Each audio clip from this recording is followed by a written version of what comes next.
আসসালামু আলাইকুম। উপজেলা কৃষি অফিস টঙ্গিবাড়ি মুন্সিগঞ্জ থেকে আমরা আজকে আসছি পদ্মা নদীর একটি চর হাসাইলের চর ভোজনে। আজকে আমাদের এই চর ভোজনের মেন আকর্ষণ পদ্মা নদীর ইলিশ বাজি, সাথে হাঁস, আর হচ্ছে এই চরের যে গাভীগুলো আছে এই গাভীর খাঁটি দুধের পায়েস।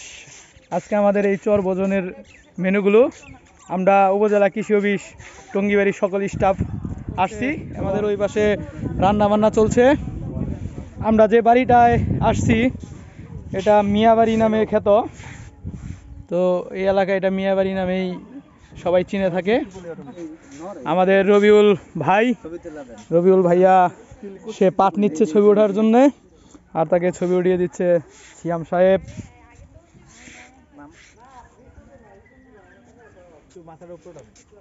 দেখেন, মনে হয়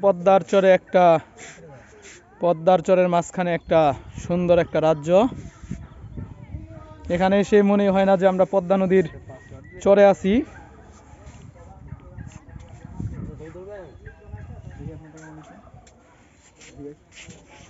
আমাদের পবিত্র দাদা আবু বকর ভাইয়া, তারা মনের সুখে দোল খাচ্ছে, দেখা যায়।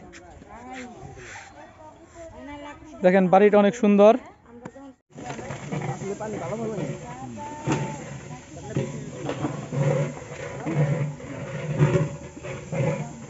আমাদের রান্না বান্না চলছে, খিচুড়ি হবে।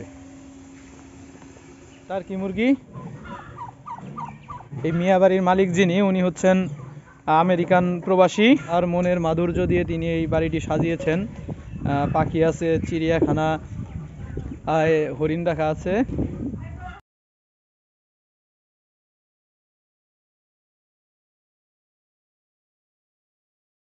উনাকে নাকি বিদেশি বিদেশি লাগতেছে। এই যে হাই আপু, এই মিস ডালিয়া, এই যে এইদিকে, হাই, এই যে তা ওই ভাবি কেমন আছে? ও খুব ভালো। দেখেন এই মিয়া বাড়ির অসাধারণ একটা ভিউ। ওইদিকে কিন্তু পুরাটাই সরিষা ক্ষেত, প্রচুর সরিষা হয়েছে পদ্মার চরে।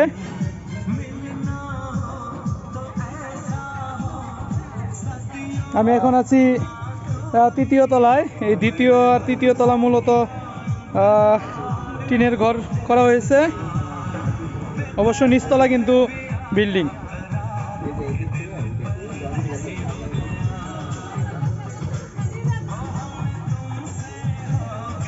এখান থেকে পদ্মা সেতু দেখা যায়, কিন্তু কুয়াশার কারণে দেখা যাচ্ছে না।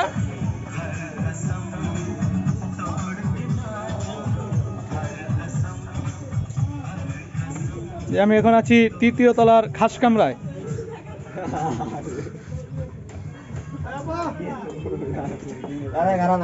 এই যে আমাদের আপুরা, এরা গোপনে গোপনে নৃত্য দেয়। যখন আমরা থাকি না তখন তারা গোপনে গোপনে নৃত্য দেয়।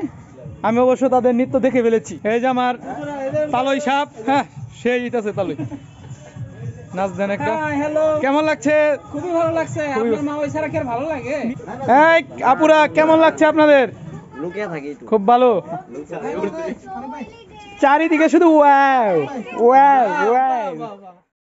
আমাদের রান্না বান্না শেষ, এখন আমাদের খাওয়া দাওয়া চলছে।